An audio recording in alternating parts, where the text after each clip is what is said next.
মেলাত আসলতে মানুহ অহাৰ যিটো এটা পৰম্পৰা হৈছে তেনেকুৱা পৰম্পৰা আগতে নাছিলে।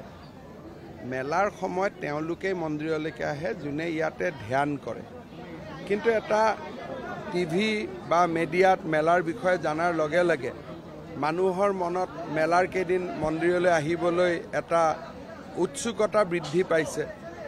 কিন্তু পাহাৰখনটো পাহাৰখনটো আপুনি ডাঙৰ কৰিব নোৱাৰে, ৰাস্তাকেইটাটো ইমানেই ডাঙৰ।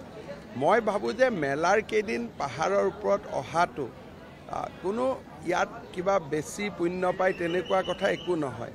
যিসকলে 3 দিন ধ্যান কৰে তেওঁলোকেহে মেলাৰ সময়ত ওপৰলৈকে আহে। কিন্তু আমাৰ আপোনালোকে সাধুক দেখুৱাই দিয়ে, বিভিন্ন সন্তক দেখুৱাই দিয়ে, মানুহৰ মনত উৎসুকতাৰ সৃষ্টি হয়, মানুহ আহি যায়।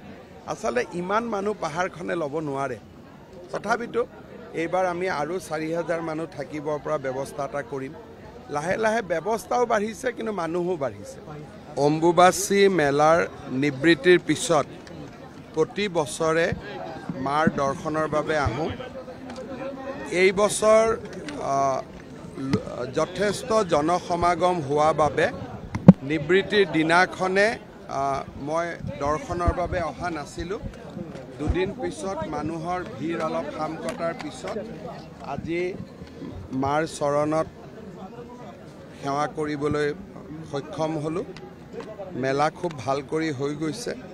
যথেষ্ট ভিৰ হোৱা বাবে কিছু নহয় কিছু ত্ৰুটি থাকিও যায়।